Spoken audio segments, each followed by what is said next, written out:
Alrighty. Hi, Connor. Hi, How are Trenton. I am still pulling up our questions. Why? This is why we need the pin up. I don't think a pinup is what you're what you're calling it. Welcome to Switching Rails. This fellow is Trenton. This is Connor.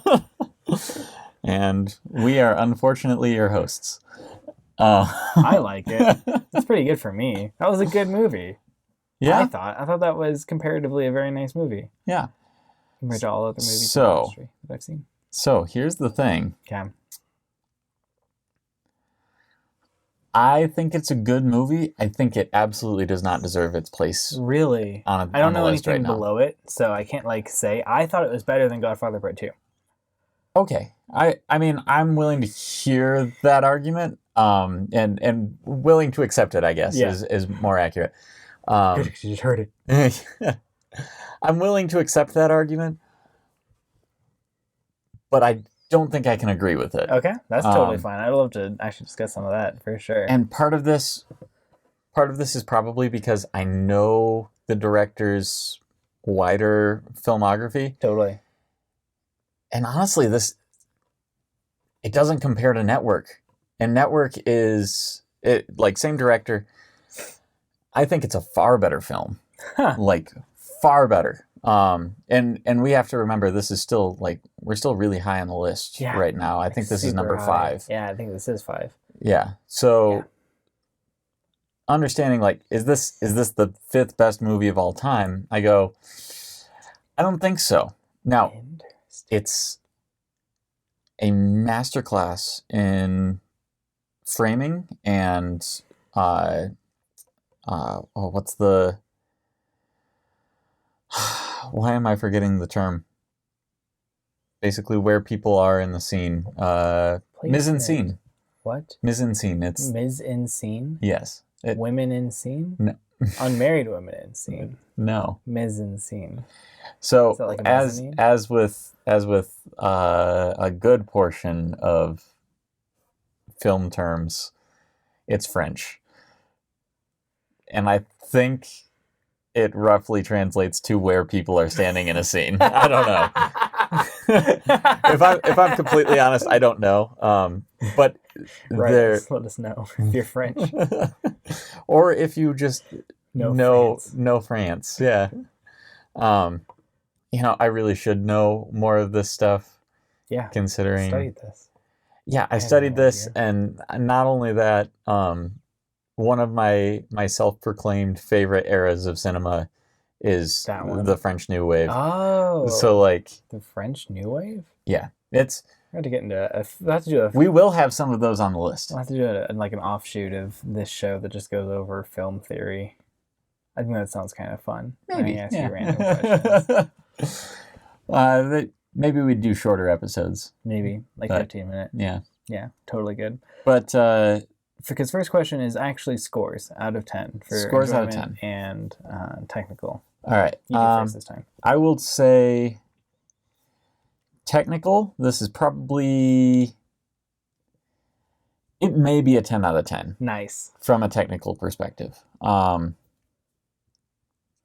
How much I enjoy it, we're probably closer to a 7. Yeah, that's what I was guessing. Again, I don't dislike the movie. Of course. I enjoy it, and I think it has some really interesting things to say. Mm-hmm.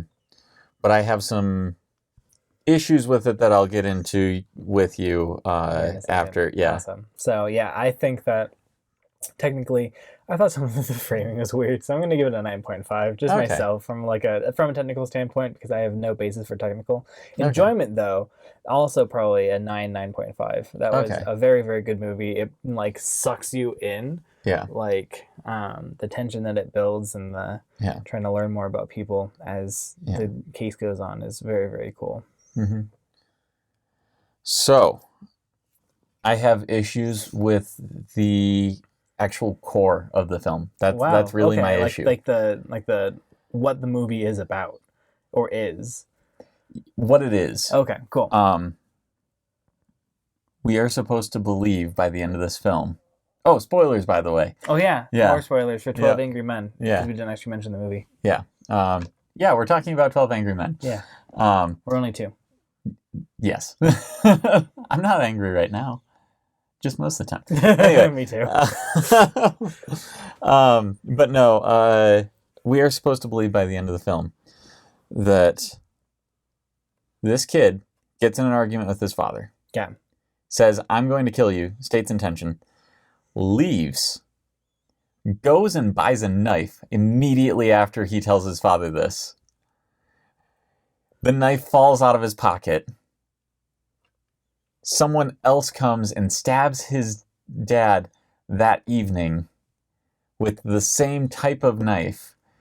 He gets back from the movies, can't remember anything about them. Like he can't remember, like even when this was addressed with with juror number 4, where he's like, you and your wife went to see a movie. What was the second movie and who was in it? And it's like, okay, this was last Monday.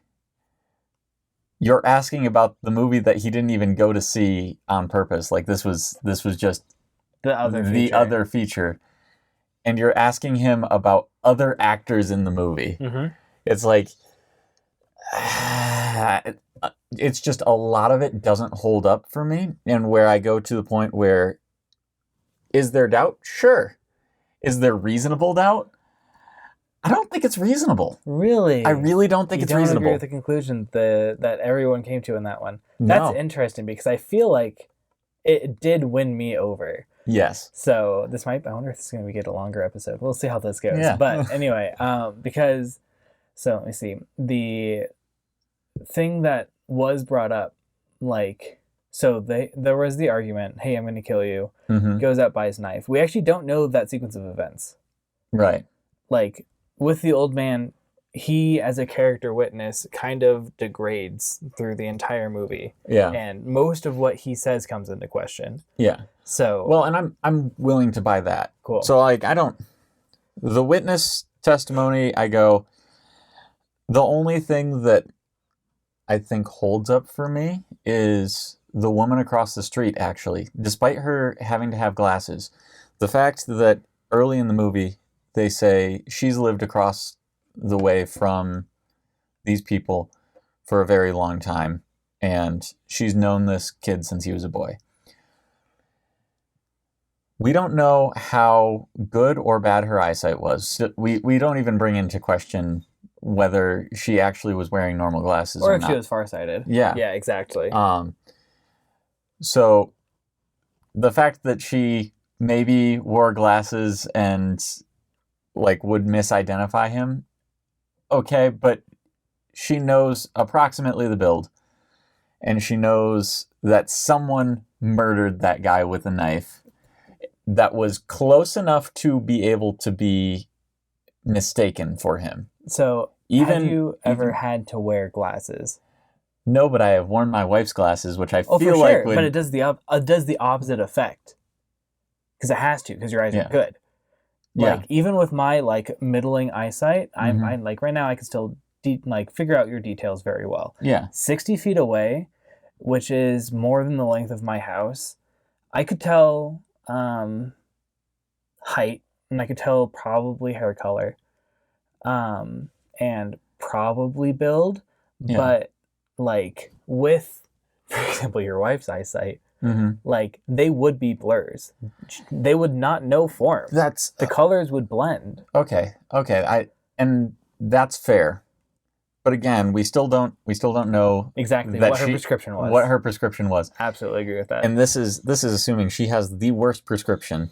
No, I feel like it actually is middling. Even worse than me for sure. Okay. But even better than Trinity's would be. But fine. Even that, I feel like the hard evidence is the most important part. Okay. I think the argument against the woman is probably the weakest in there. The old man, I go, okay, yeah, there's a very real possibility that he just wasn't able to get over there. It wasn't fast enough. And assumed it was the kid. Yeah. Sure. With her, I go, you are more just casting doubt on the witness more than you are actually taking into account any of the realistic possibilities. I wish there was a better cross-examination we could pull from, because because it's a really weak cross-examination. Like, if we don't know that information, like, that should have come out. Yeah. But you go from that, and the hard evidence is really what does it for me. Like, the entire knife thing is called into question because he was able to go to a pawn shop near the kid's house and just get a knife like that. Mm-hmm. It's like, okay, what was this supposed other person even doing in the house? Ostensibly, there's nothing stolen. So, which we also don't know because there was no cross-examination. Right. But ostensibly, they weren't looking for other suspects, right? Like, they weren't saying like, oh, you stole from your dad and that's why, like, robberies that turn into murders are usually very different than people that are actually trying to murder. And this happened inside the apartment. Yeah, absolutely. So whoever was going there had access to it. For sure. It looks really bad for the kid, even after all of this, as far as I'm concerned. I think this is the brilliance of the movie, though. The fact that by the end of it, I think everyone, at least on their first watch, is drawn in, and by the end of it goes, okay, yeah, he's probably not probably innocent, but but there is a shadow of a doubt. Yes. Shadow of a reasonable doubt. Yes.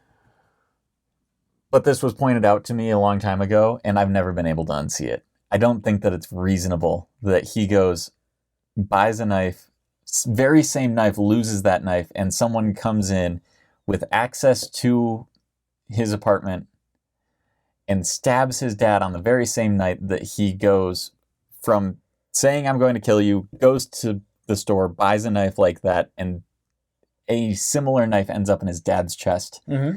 Very same night. Super unlikely. But my problem with that is we still don't know anything else about the victim, about the stabby boy, the suspected stabby boy. We don't know, we know he's 18, so he's being tried as an adult. Yeah. From what it sounds like, from the upbringing that it sounds like he had, it sounds reasonable that, that he could have been in with a different kind of crowd. Yeah. And this could have been a very well done, like a framing? Framing. Yes, exactly. Okay. He does have friends that he goes to the movies with. Yes. Those friends are going to be in very similar circles as him. Yeah. If his knife gets lost, and for some reason the dad needed to go away, it's a very easy thing to go and say, look, he went and killed him. That's fair. He has motive.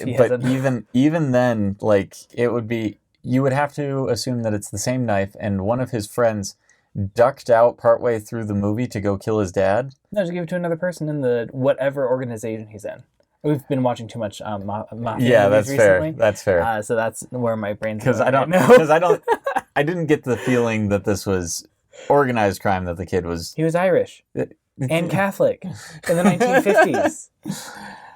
We don't know that he's Catholic. That's completely beside the point, though. The Irish have never had a really good system of organized crime in the U.S. Dang. It's pretty good in Ireland, but didn't export well. It's a bad exported good. Yeah. But no, I do think that by the end of it, you are kind of pulled in as one of the jurors, and at some point along the way, you start going, well, maybe. If I had to make the decision, it did, I think, to me, and maybe I should watch it again. Yeah. But it did, to me, shed enough of a doubt that I wouldn't want to send him to jail death. Yeah, to jail death. Jail death. Yeah, the electric chair. The electric jail chair. Death. I feel like we're stagnating. I think we're a little bit. What's the next question? Oh, okay. This is like standout scenes almost, which is very close. Yeah. What is the next question, though, actually? Oh, actually, before we move on, do you think it deserves its place on the list? Oh, so far, yeah. Yeah. Actually, I feel like it, like I said at the beginning, I feel it could have gone above Godfather Part 2. and like I understand probably why it doesn't, mainly because of it's tied to Godfather Part 1. But if I were looking at just Godfather Part 2 as a movie and looking at 12 Angry Men, I enjoy 12 Angry Men better than Godfather Part 2. Okay, that's completely fair. So we are at standout scenes. Yes. And actually, I want to talk about themes first. Absolutely. Because I feel like this movie in particular... Racism. Every standout scene is somehow connected to the themes of the film. Totally. Which, I mean, it's pretty clear early on that it's about the prejudices of these jurors coming in. Exactly. How they're all men. Well, yeah. But the fact that they are bringing in their own baggage and their own prejudices, which push them to believe a certain way. Totally. Which, saying that, we actually don't know very much about juror number architect. Juror number 8? Yeah. Yeah. Like, we don't know much, like, really any of his backstory or what his prejudices were that pushed him to start saying, no, actually, let's go and talk about this. Yeah. Which is interesting. Yeah. He's like the fulcrum. He is sort of the most blank slate of any of the jurors, which is very interesting. I almost see him as a stand-in for the director, for Sidney Lumet. Mm-hmm. I think he didn't want to characterize him too much because he didn't want to put it to the point where it was like, okay, I'm just putting my own life in here. But I think it was also for the audience to be able to go, again, self-insert, what you were talking about, where you can put yourself into. Yeah. Other themes. But yeah, so I think probably prejudice is one, and the potential failures of the justice system, I think, is the other main one. Yeah, absolutely. Pointing out multiple times that, hey, this was not as good of a trial as it could have been. Right. Yeah.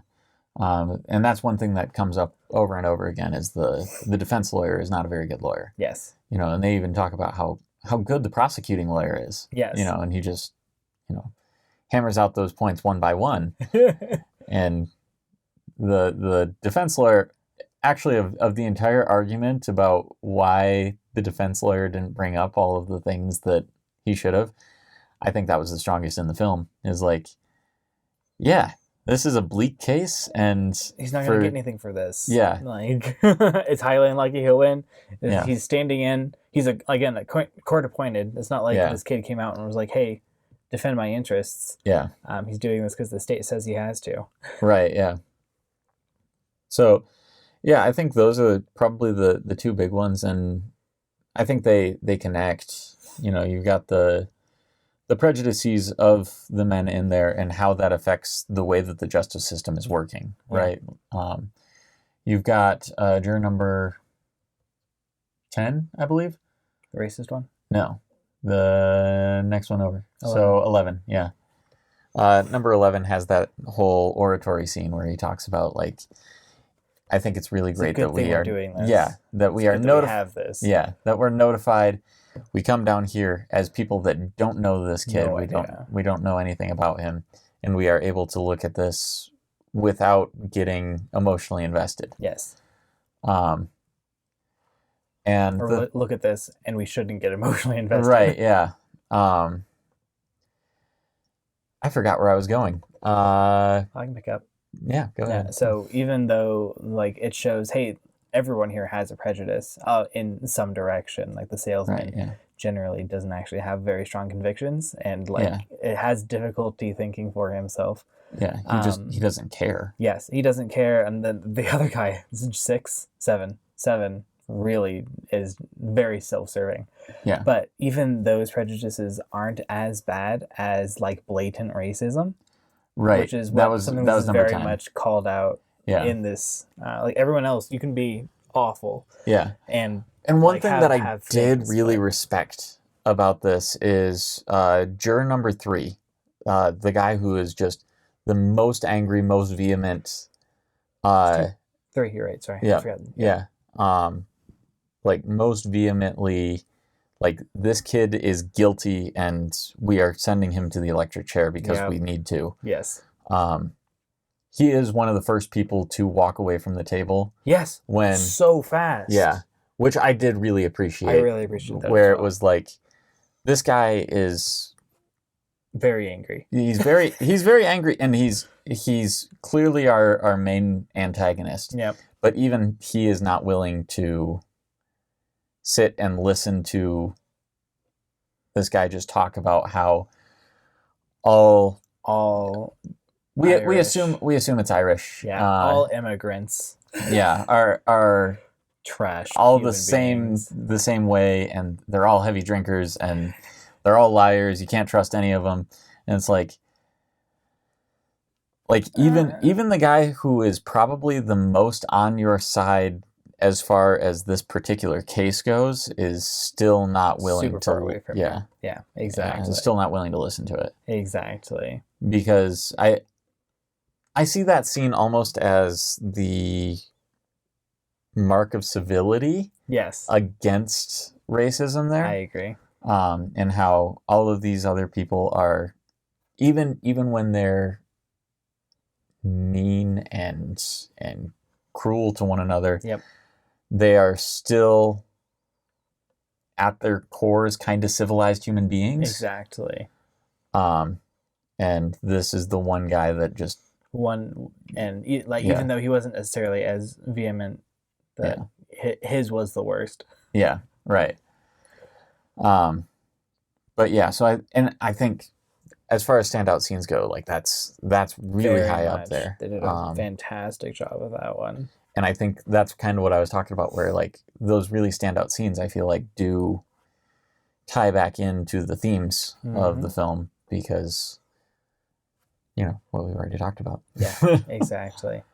But yeah, do you have anything else for standout scenes? Or I really liked the stab evidence, actually, like the slightly anecdotal.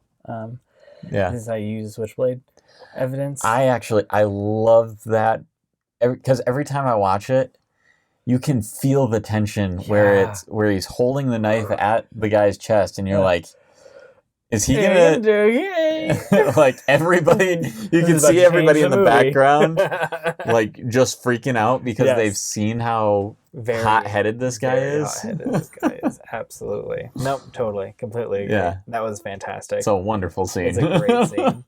But yeah, and coming out of, I found that to be a very strong piece of evidence, because if this kid did know his way around knives generally, he would understand this. So that has been a strong piece in the past for me. This time I watched it, and it weakened. Why?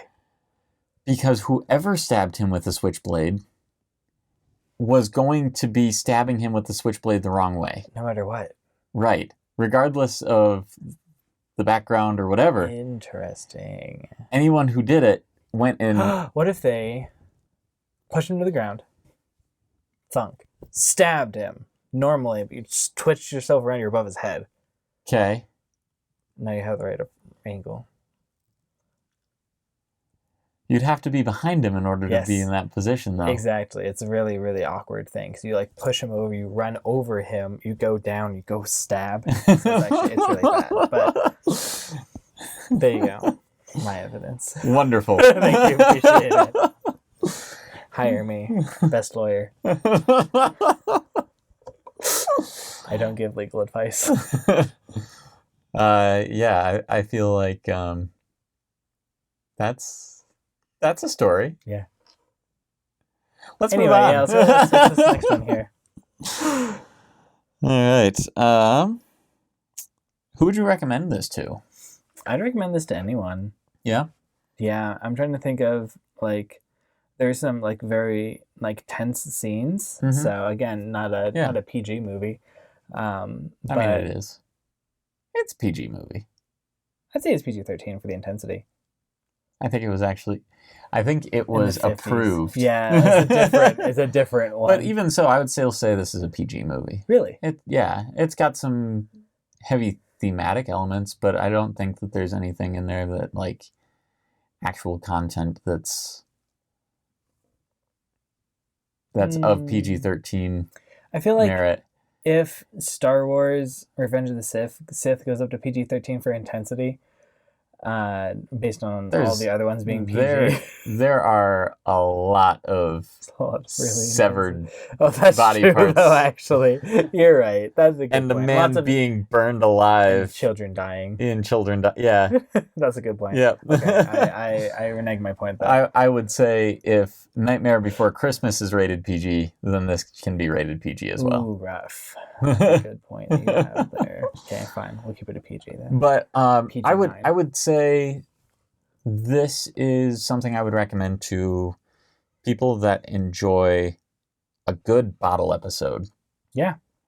I think that's really what this is. Like, it was a very good episode of a movie. Yeah, it's an incredible bottle episode. In The Jury. But yeah, there isn't anyone I would caution away from it necessarily. I don't think so either. Yeah, I mean, and I think this is part of the reason that I don't view it as being something that I would put that high on the list is I don't necessarily know who I would say, hey, you should really see this film. So I feel like I'd say that to most people. Like, hey, you want a movie to watch? Go watch 12 Angry Men. It's good. Yeah, and that's completely your prerogative. That's what I'm feeling. Like, I will now remember that this is a good movie and that I enjoy it. Yeah. All right. All right. So let's see. What else do we have here? We do need to make a like a ranking board so that we can... I would definitely be willing to do that. Other than the fact that in situations like this, I think we disagree enough on the movie. But I feel like we could have three total. Okay. We could have an absolute and a Trent and a Connor ranking boards. We could average them out. We could average them out also. Yeah. Like an actual, because we give these scores. Yeah, we do. So I feel like that could happen. Yeah. We'll have to see how that goes. We had to have 250 of them. Yeah, and people not benefiting from the visual feed will... We'll let the audio people know. Okay. Well, like, this one surpassed. Blah, blah, blah, blah, them all down. I will say when we get to like the 100 range, 150 range, it starts getting real messy. Once we get a website, it'll just be on there and we can update it and it'll be a very easy list because it's all bulleted and it's fine. All right, sounds good. Awesome. That was completely off topic, but it's staying in the very episode. Excited. Any technical things that stood out to you? Technical things that stood out to me. The turtle. The turtle man? The turtle man. Juror number 9 is only a turtle. Anytime he's given any like important scene, you start at his face from an angle that makes his neck look infinite. They definitely do that in his early close-ups. Yeah. And it's like, I don't know why. Every time I see that, it's really uncomfortable. It's super unnerving. It's like, hi, I'm an old man, which is fine. Like that's great. Yeah. But they should have done like a medium shot first, though. Yes, I agree, and then zoom in, not zoom in, because they didn't really do zoom. No. In old movies. No. It's because zoom was super hard to do. Yeah, I can imagine. Yeah. You layer cameras on top of each other, and you go. But yeah, as far as technical things, blocking. Blocking. Yes, that's what it is in theater too. Yes. So the blocking in this, I think, is incredible. Very well done. I think I don't know if this would be costume or makeup, but the sweat. Great. Throughout the movie, you constantly get like this feeling that it's getting more and more intense. Yes. As it gets to the middle. Whenever he gets one sweat bead, but it looks like a raindrop. That's what it looked like. A raindrop hit his head. Yep. He never sweats. No. Except for one time. Yep. But then I do feel like a lot of that tension sort of breaks, and I don't know how intentional this is, but I feel like it was. But it didn't feel like a breaking point in the movie for me. Yeah. Which was the weird part. But when the rain comes and the storm. I feel like that should have been something more as well. Like, it was like, oh, no, this is a storm. Yeah. Well, and it did, like, every time I've watched that movie, when the storm comes in, I go, oh, it feels a lot cooler. And I don't know why that is. That's very true. And I feel like that's what they were trying to do, but it doesn't change the fact that the tension feels like it should still be rising. If they were in New York, the argument, and it just started raining like that, it doesn't do anything. Yeah, that's fair. It actually, at times, the humidity just like, you really hope it cools down. In Colorado, it'll cool you down as soon as it starts raining. Yeah, but not in these humid states. Yeah. Oof. Well, either way, I guess I associate like those big rains with like the rain itself is cold. Absolutely. So that's probably. I feel like that's probably what they do go and do. We do have one more. We have to do favorite juror. Favorite juror. Okay. For me, it is number 4. It is number 4, yeah. Mr. Faxy Boy. Yes. He's a fax machine. That was a bad joke. I disagree with that joke. Please tell me your favorite juror. Okay, cool. I had to hear why in a second, but okay. Oh no, my favorite juror. So I feel like my favorite juror is the other slum guy. Okay.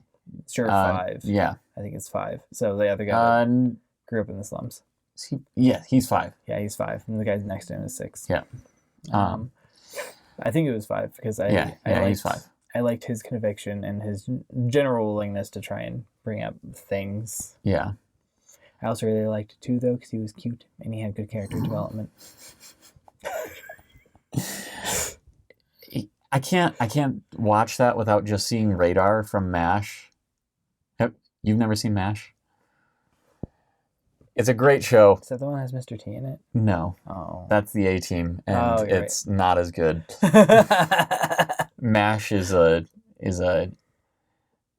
darkly comedic TV show about a medical station in the Korean War.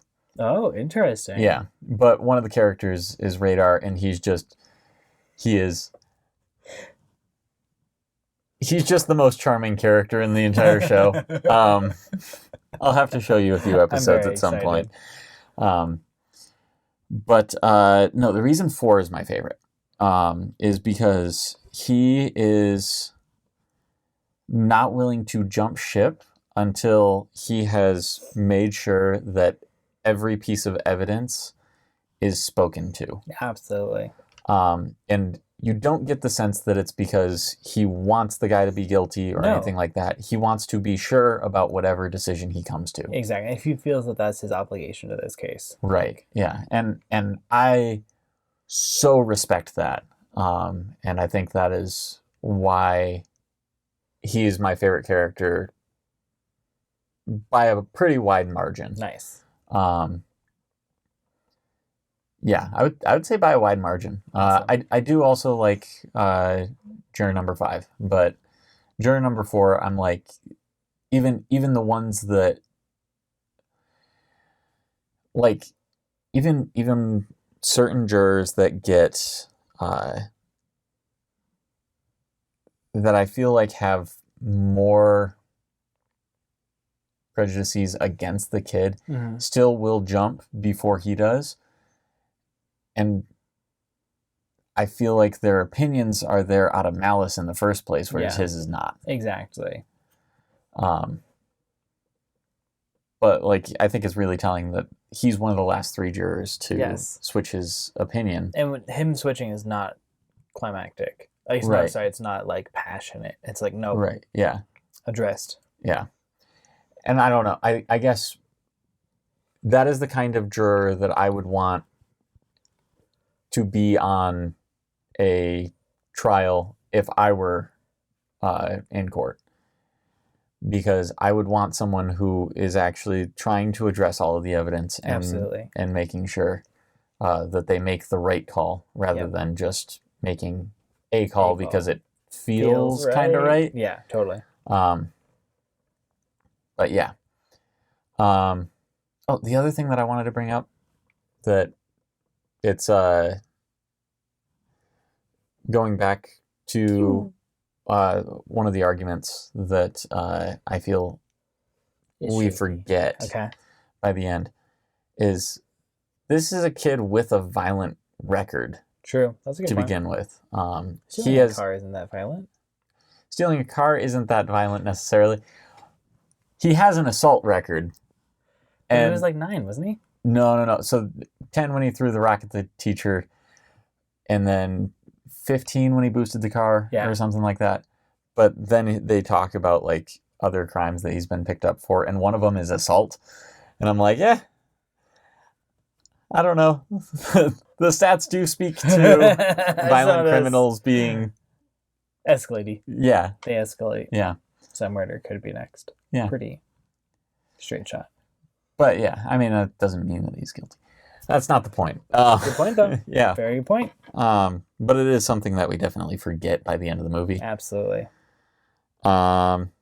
So, unless there is anything else you want to talk about here, what's next week's movie? Next week's movie is... It's supposed to be Return of the King. Yes. Oh, no. Schindler's List. Schindler's List. Schindler's List. Have you seen Schindler's List? No, I have not. Oh, boy. All right. I have seen Schindler's List, and it's what we'll be watching next week. Oh, good. It is a heavy movie. Nice. So, yep. Great. Awesome. How long is this one? This one is going to be one of our longest. It's 3.5 hours. Or I guess 3 hours and 15 minutes. Still shorter than Godfather Part 2. Shorter than Godfather Part 2. Shorter than the Lord of the Rings movies, which we have coming up after that. So I do love them. That's going to be just painful. All right. So how do we end this?